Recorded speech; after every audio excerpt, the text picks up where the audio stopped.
Okey, so kita tengok semula. So untuk hari ini kita akan belajar 8.2 iaitu membina dan mentafsir plot kotak bagi suatu set data tak terkumpul. Okey. Tapi sebelum saya masuk plot kotak, saya nak bincangkan bagaimana nak menyemak jawapan, nak menyemak variance dan sisihan piawai yang kita dah kira sebelum ni menggunakan kalkulator. So semua rujuk buku teks muka surat 221. Okey, nampak ni? Nampak. Okey, semua keluarkan kalkulator. Okey, pastikan receipt all data dulu, kalkulator awak, receipt all dulu. Okey, pastikan tak ada data yang tersimpan. Okey, macam mana? Shift, mod, tekan 3, all. Okey, tekan sama dengan 2 kali. Okey. So, dalam kita dah bincang bagaimana nak cari mean, nak cari variance, nak cari sisihan piawai. Jadi kita nak semak jawapan kita. Nak betul tak mean tu 4.4. So, kita tekan mod. Mod 2 kali akan keluar SD. SD ni merujuk kepada statistik. So, tekan 1. Tekan 1. So, dekat skrin awak akan keluar SD. Okey, dapat tak? Dapat. Dapat. Okey, seterusnya kita masukkan data dia. 24556 ni. Data ni kita masukkan dalam, kita key in kan. Okey, caranya tekan 2. Kemudian tekan M+. M+ tu atas AC. Okey, tekan M+. Nampak tak? Dia akan keluar N sama dengan 1. Okey, satu lagi saya nak ingatkan, pastikan kalkulator awak ialah 570 ms. Kalau 350, kita tak dapat. Kita kena guna 570 ms. Okey, dah masukkan 2. Lepas tekan M+. Okey, masukkan 4. Tekan 4. Tekan M+. Okey, kemudian tekan 5. Tekan M+, tekan 5 lagi. Untuk data seterusnya 5 kan. Tekan 5, tekan M+, kemudian tekan 6. Okey, tekan M+. Kita dapat 5. N sama dengan 5. Okey, dapat? Dapat. Dapat. Okey, kemudian tekan shift. Okey, awak boleh on balik semula sebab data dia dah ada dalam tu. Dia dah ada dalam kalkulator awak. Tekan on balik, tekan shift, tekan 2. Tekan shift, tekan 2. Okey, so skrin awak akan keluar macam ni.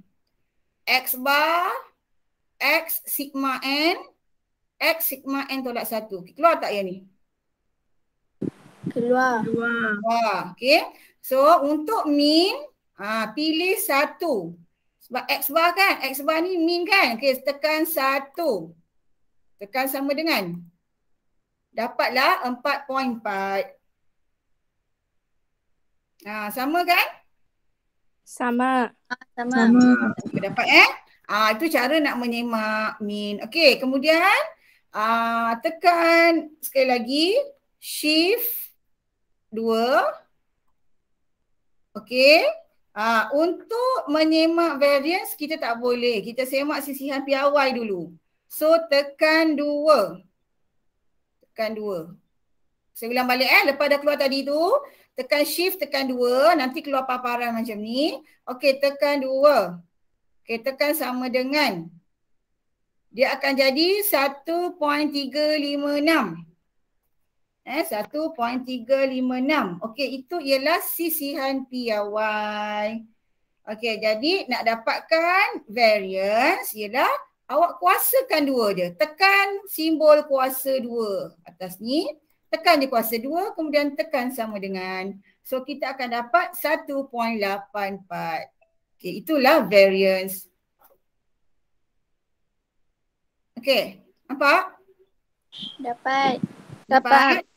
Okey, 1.84 Okey, seterusnya. Jadi itu cara nak menyemak bagi data yang disusun seperti ini. Okey, katakan datanya disusun dalam bentuk jadual. Okey, seperti contoh 9. Contoh 9. Okey, saya dah siapkan slide ni. Okey, awak boleh rujuk buku teks muka surat 223. Yang ni kita pun dah bincangkan pada pelajaran yang lepas. Jadi hari ni kita nak semak balik semula jawapan. So, macam mana nak semak jawapan? Okey. Cuba tengok muka surat 223 tu. Okey, kita keluarkan semula kalkulator. Okey, kita reset all dulu kalkulator. Okey, shift mode tekan 3. All tekan sama dengan 2 kali. Okey, dah. Dah. Pastikan kalkulator awak dah tak ada data dalam tu. Okey, kita tekan semula untuk masukkan dalam statistik. So mode 2 kali, pilih SD 1. Okey. Sekarang ni kita nak masukkan data kita. Okey, data kita ni ialah sebenarnya kosong, tapi kosong ni ada 3 kali. Jadi tekan kosong. Kemudian tekan M tambah, M plus atau M tambah. Tekan sebanyak 3 kali. Tadi dah tekan 1, 2, 3. Okay. So kosong tu sebenarnya dah masukkan dalam data tu ada 3 kali. Kekerapannya 3. Okay, nampak tak kat sini? Boleh faham tak? Faham. Faham Okey, lepas dah tekan sehingga 3 kali, okey, masukkan data seterusnya iaitu 1. Tekan 1. Okey, 1 ni ada 5 kali. Jadi M plus ni tekan 5 kali. 1, 2, 3, 4, 5. Okey? Boleh dapat? Dapat. Okey, kemudian 2. Tekan 2. 2 ada 8. Jadi M plus tu 8 kali. 1, 2, 3, 4, 5, 6, 7, 8.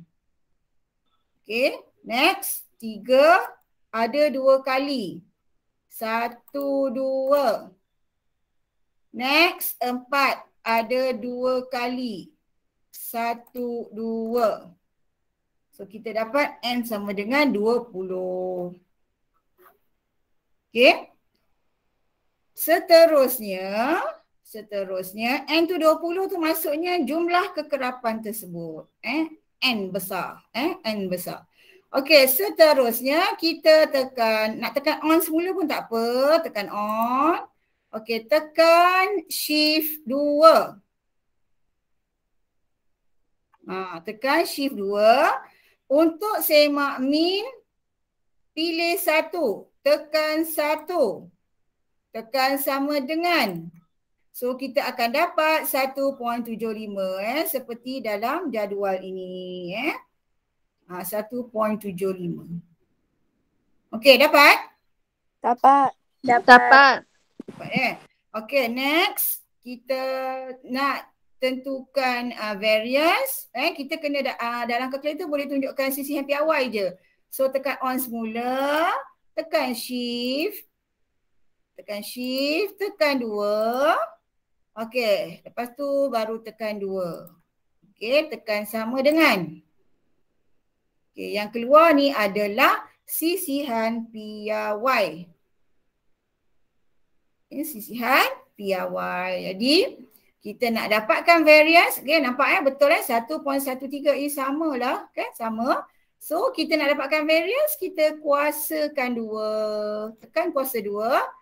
Tekan sama dengan, jadi kita dapatlah variance 1.2875. Okey, ada soalan? Tak ada. Tak. Sebenarnya saya boleh je tunjuk awak untuk dapatkan fx kuasa 2 guna kalkulator. Fx tu 35 guna kalkulator, tapi sebab data tak terkumpul ni dia nilainya tak banyak. Jadi kita pada saya tak perlulah guna kalkulator. Lebih baik kira sendiri, isikan jadual ni dan boleh kira. Sebenarnya ada cara dia untuk guna kalkulator. Nanti saya akan tunjukkan masa ulang kaji nantilah. Dalam buku teks pun dia tak tunjukkan. Sebab data tak terkumpul ni tak banyak. Kecuali nanti awak tingkatan 5, kita akan belajar data terkumpul. Yang itu melibatkan data yang banyak. Jadi kita akan ajar bagaimana nak cari variance terus menggunakan kalkulator. Okey. Seterusnya. Jadi selesailah untuk mengira menyemak jawapan, menyemak variance dengan sisi MPY serta mean menggunakan kalkulator. Okey. Kita berbalik, kita pergi ke objektif kita hari ini iaitu plot kotak. Plot kotak, buka muka surat 227. Okey, 227. Okey, ini dia. Plot kotak ni awak dah belajar tak silap saya masa di tingkatan 1. Di tingkatan 1. Okey. Data disusun dalam plot kotak. Kemudian daripada plot kotak ini kita boleh tentukan mana satu nilai minimum, mana satu kuartil pertama, median, kuartil ketiga, nilai maksimum. Okey, plot kotak dapat menunjukkan sama ada suatu set data tu adalah simetri pada median. Dan plot kotak selalunya digunakan untuk membuat analisis dengan bilangan data yang banyak. Okey, jadi kat sini apa yang saya nak tunjukkan ialah kat plot kotak ni. Okey, awak tengok bentuk plot kotak ni. Yang tengah yang ada palang ni ialah median. Dia guna simbol M, median.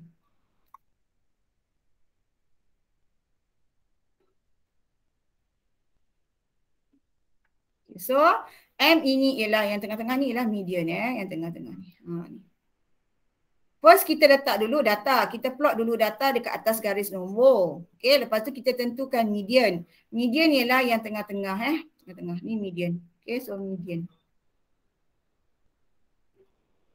Okey, kemudian nak tentukan Q1. Q1 ialah mesti berada di tengah-tengah antara antara inilah sebelum median. Mesti berada di tengah-tengah sebelum median. Sebelum median. Saya buat singkatan macam ni, harap awak fahamlah. Itu Q1. Q3 pula ialah tengah-tengah selepas median. Saya buat selepas M tu selepas median. Nampak So Q1 kita nampak ni tengah-tengah. Q1 tengah-tengah sebelum median. Q1 sebelum median. Okey, Q3 selepas median. Q3 selepas median. Q3 selepas. Okey, yang ini pula ialah nilai yang paling rendah sekali nilai tu dia kita panggil nilai minimum. Yang di hujung sekali ialah nilai maksimum. Okay, so yang depan ni nilai minimum, yang belakang ni nilai maksimum. Ni minimum, yang ni maksimum. Okay, dan yang ini yang ni kita panggil sungut. Yang macam ni, yang ada palang ni kita panggil sungut. Okay, yang ni pula kita panggil kotak. Yang tengah-tengah ni ialah kotak. Itulah dikatakan plot kotak. Okay, ada soalan tentang plot kotak? Tak. Semua faham Okey, kita pergi soalan seterusnya. Contoh ni cara membina plot kotak lah. Penting juga ni. Cara membina plot kotak mestilah dibina atas sebaik-baiknya atas kertas graf. Iaitu atas garis nombor. Atas garis nombor. Okey, kita tengok kat sini. 35 hingga 75. So mesti kita punya nilai minimum kita ni mesti 35 dan 75. Dan bila awak nak bina, awak kena tengok dulu kesesuaian. Takkan lepas 35, 36 kita kena tengok dia punya jarak berapa unit dia. Kalau ni cantiknya 5 unit lah. Mesti skala yang seragam 5 unit. Ni 5 unit, 5 unit, 5 unit 5 nampak Jangan lepas 35, 40, lepas 40 tiba-tiba 50. Tak boleh lah. Mesti skala yang seragam. Okey, kemudian kita plotkan saja atas tu. Okey, so 35 kita plot atas 35. 40. Okay, 42. Okey, 42 kat mana 42? Okey, jadi kalau ikutkan kita plot semua kan, tapi disebabkan kita ni nak bina plot kotak, jadi kita terus kenal pasti dulu. Apakah Q1, apakah apakah median Jadi daripada data tadi kita dah kira ini median. Kita kira data tadi tengah-tengah, median mesti tengah-tengah. Q1 pun di tengah-tengah, nampak? Di tengah-tengah kat sini. Ni selang 3, ni selang 3.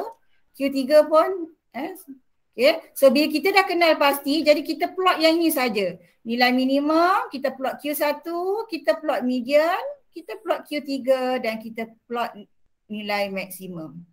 Okay, jadi saya terus tandakan. Nilai minimum 35, Q1 45 dekat sini.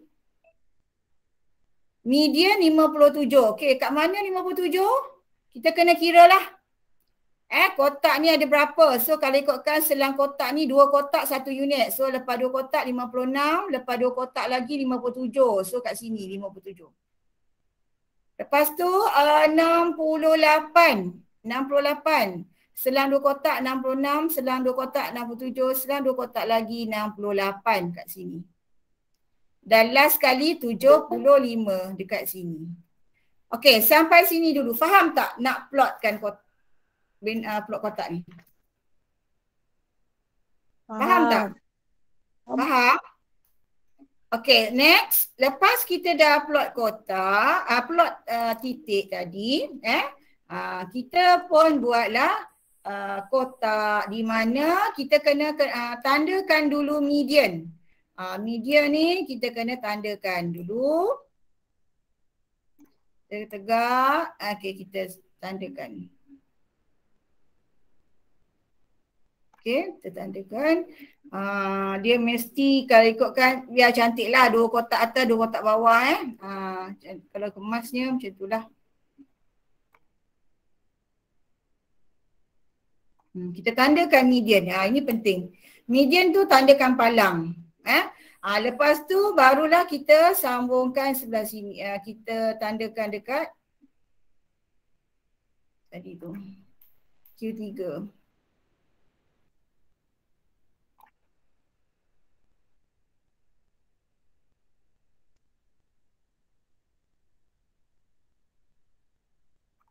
Okey. Nampak mudah lah. Nampak mudah. Sebab dia cuma awak sambungkan aja. Okey, lepas tu kita buat kotak dia.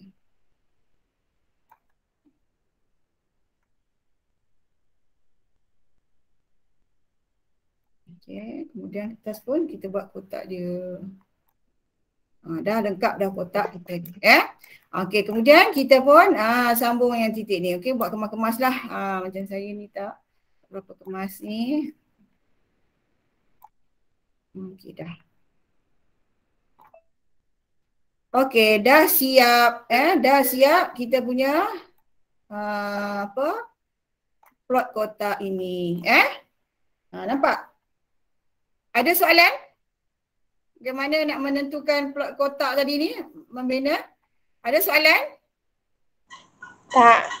Tak ada Okey, jadi kalau diberi soalan ni tolong sediakan kertas graf nanti Tolong sediakan kertas graf. Okey, next kita pergi ke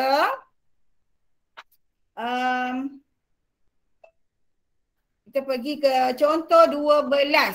Okey, contoh 12 ni kita rujuk pada buku teks sekejap Okey, yang ni. Kita rujuk pada buku teks.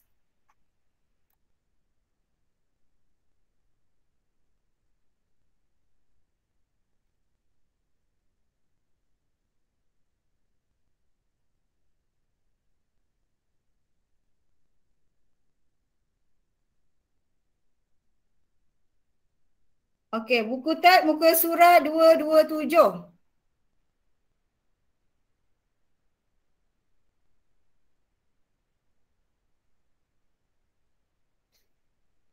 Okey, muka surat 227. Okey, yang ni.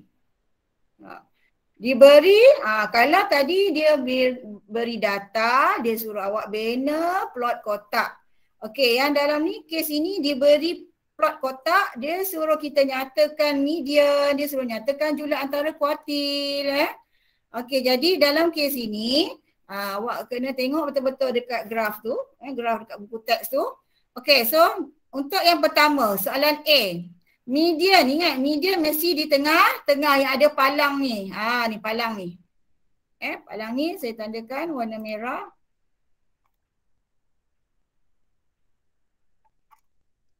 Okey, ni median. Median. So, median kita bacakan. Kat sini median bacakan berapa tu? Okey, kena pandai baca graf skala dia. Kalau kat sini ada 5 kotak mewakili 10 unit. Beza 50-60 10 unit. So satu kotak mewakili 2 unit. Jadi kat sini bacaan dia ialah 52. 52. So untuk yang pertama median dia 52. Okey, seterusnya mencari kuartil pertama. Kuartil pertama ialah yang ini, awal kotak ni. Ni kuartil pertama, kalau kita baca, dia sebenarnya terletak antara 34 dengan 36. Dia terletak antara 34 dengan 36. Jadi apakah bacaan kuartil 1? Di tengah-tengah ni. Cuba tengok ni. Kalau kita unjurkan, dia berada di tengah-tengah antara 34 dan 36. Nampak ni? Saya besarkan. So apakah bacaan Q1? 35. 35. Okey. So median tadi 52. Okey. Q3 yang ini. Q3.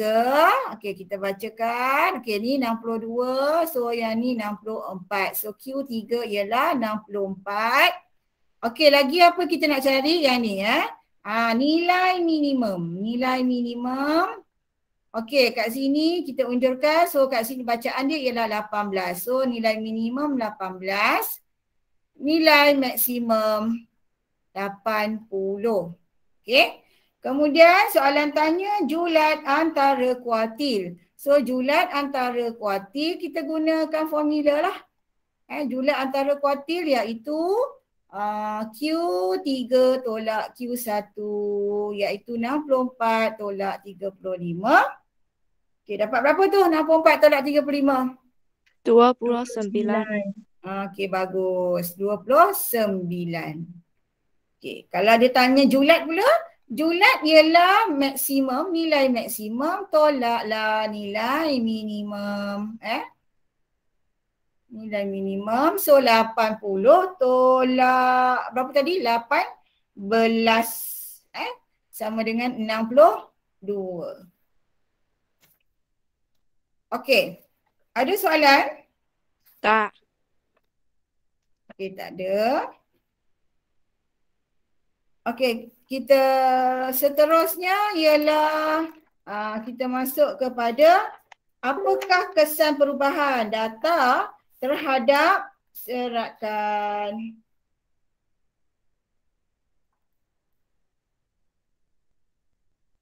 Okay, jadi saya tak bincangkan yang contoh 12 tadilah, 12B, 12A tu saya harap awak dah faham. Kita tengok ni.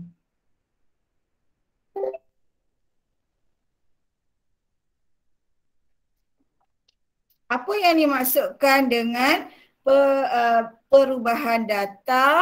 Okey, sekejap kita tengok share screen semula.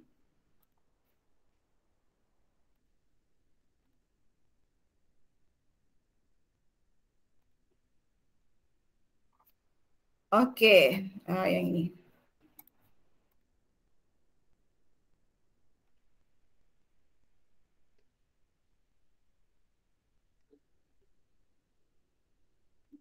Okey, kesan perubahan data terhadap serakan. Perubahan data merangkumi kes-kes seperti di bawah. Okey, sebelum kita masuk contoh apa tadi, contoh 13, awak kena kenal dulu apa yang dimasukkan perubahan tadi. Perubahan sama ada setiap data ditambah atau ditolak. dengan satu pemalar secara seragam. Contoh data asalnya ialah 35, 40, 42, 45, 52, 52. Itu data asalnya. Tapi bila dikata ditambah 2 setiap data, jadi 35 akan jadi 37. 40 akan jadi 42. 42 tambah 2 akan jadi 44. 44. Yang ni 47. 54. 54. Okey, nampak data telah berubah.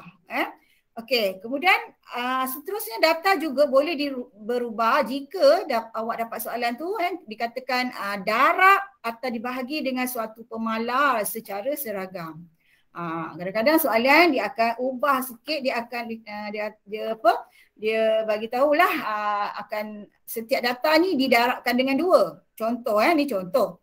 So 35 darab 2 70, 40 darab 2 80. Yang ni 84, ni 90. Ni berapa? 104, ni 104. Tu contohlah kalau darab 2. Kalau bahagi dengan 2, kenalah bahagi 2. 35 bagi 2, 40 bagi 2, 42 bagi 2 dan seterusnya.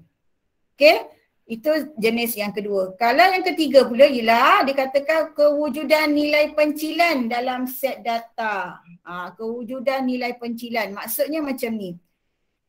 Set data tu ialah 35, 40, 42, 45, 52. Tiba-tiba wujud pula 100.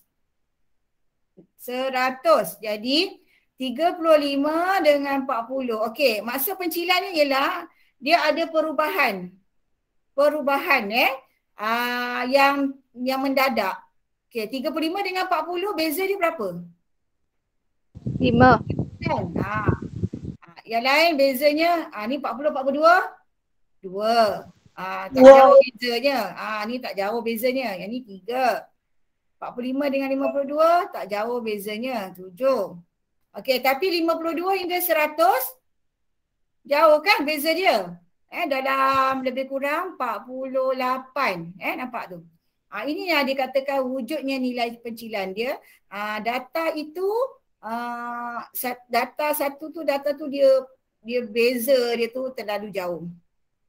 Okey. Okey, kemudian awak akan jumpa juga soalan kalau suatu nilai dikeluarkan atau dimasukkan dalam set. Contoh dalam ni ini pangkah ni maksudnya dikeluarkan. Contoh asal tadi 35, 40, 42, 45, 52, 52. Tetapi yang 42 yang ni kita keluarkan. Kita keluarkan.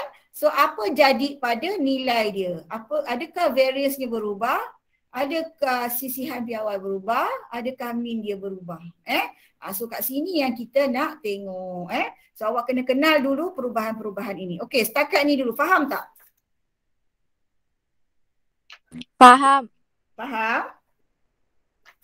Faham. Tengok siapa kat luar.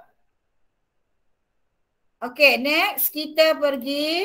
Saya masuk yang mudah-mudah dulu. Nanti kita akan pergi ke contoh yang melibatkan pengiraan. Okey. Ini kita kenal dulu apa yang dikatakan. Okey. Ada orang bagi salam tadi. Tak mana? Okay, kesan perubahan data terhadap serakan apabila setiap cerapan dalam satu set data didarab dengan suatu pemalar K. Okay, yang ini awak boleh lihat muka surat 229. Muka surat 229. Okey, ini kes sekiranya darab dengan suatu pemalar. Contoh macam tadilah, data tadi darab dengan 2. Jadi dia akan berubah julat dia. Julat akan jadi julat yang baru. Katakan julat asal tadi 3.5. So julat baru ialah 3.5 kali 2. Darab dengan 2. Ini perubahan yang dimaksudkan kat sini. Okey, julat antara kuartil juga akan berubah. Contohnya julat antara kuartil tadi contohlah 2.5. So julat antara kuartil yang terbaru ialah 2.5 darab 2. Tengok berapa pemalar yang didarabkan. Okey. Sisian piawai juga baru. So K darab dengan sisian piawai. K tadi yang pemalar tadi. Variance pun akan jadi variance yang baru. Bila darab dengan 2 semua, jadi variance pun nanti pun hasilnya variance yang asal tadi darab dengan 2. Okey. Sampai sini faham tak? Faham. Okey, kita tak masuk lagi pengiraannya ni. Saya baru nak tunjukkan je apa perubahannya. Nanti baru kita akan mengira, buktikan betul ke tidak perubahan tersebut. Okey, next kita tengok kesan perubahan data terhadap serakan apabila setiap cerapan tadi tu dibahagi dengan suatu pemalar. So, kalau dibahagikan dengan pemalar, jadi pemalar K, jadi julat baru pun akan berubah lah. Julat asal bahagi dengan K. Katakan tadi dibagi, setiap data tadi dibahagikan dengan 5. Jadi julat asal tadi, bahagilah dengan 5. Okey, julat antara kuartil pun macam tu. Julat antara kuartil yang asal bahagi dengan 5. Ataupun K yang kita nak dibagikan. Sisian piawai pun sama. Sisian piawai asal bahagi dengan K. Variance baru pun dah berubah. Variance asal bahagi dengan K kuasa 2 lah. Kat sini kenapa K kuasa 2? Sebab dia variance. Sama macam tadi ni. K kuasa 2. Kena K tu kuasa 2. Sebab variance tadi ialah kuasa 2. Okey, setakat ni boleh faham tak? Faham. Faham ya? Okey, next. Kesan ke atas sukatan serakan apabila suatu pencilan dimasukkan. Okey, pencilan tadi dimasukkan atau dikeluarkan daripada suatu set data. Okey, contoh macam tadi yang ni katakan yang ni data ni dimasukkan 100. Wujudnya pencilan ni tadi. Ataupun satu lagi data tu dikeluarkan, satu data dikeluarkan, 42 dikeluarkan. So apakah perubahan yang berlaku? So julat akan berubah dengan mendadak apabila suatu pencilan dikeluarkan atau dimasukkan dalam set data. Okey, tu julat. Kalau julat antara kuartil pula, nilai julat antara kuartil kurang dipengaruhi apabila suatu pencilan ditambah atau dikeluarkan. Maksudnya dia tidak berubah sangat lah. Contoh kalau julat antara kuartil awak dapat yang asal dapat 1.12 contoh. Tapi bila ditambah atau dikeluarkan data tadi, julat antara kuartil yang baru tak ada beza sangat dengan julat kuartil yang asal. Mungkin ada sedikit beza tapi tak dah terlalu drastik. Okay, next, variance dan sisian piawai. Nilai dan bagi variance dan sisian piawai akan bertambah dengan banyak. Dengan banyak. Apabila pencilan ditambah ke dalam set data. Pencilan ditambah dalam set data.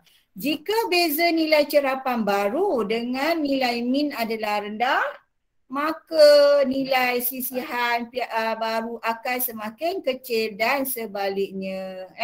Jika beza antara nilai cerapan yang dikeluarkan dengan nilai minimum adalah rendah, maka nilai sisihan piawai baru akan semakin besar dan sebaliknya. Okey. So, setakat ni ada soalan? Ada soalan? Tak. Yang lain boleh faham? Boleh, cikgu. Boleh. Okey, so ni saya cuma nak beri penerangan sahaja untuk topik ni. Esok kita akan tengok pengiraan yang melibatkan perubahan-perubahan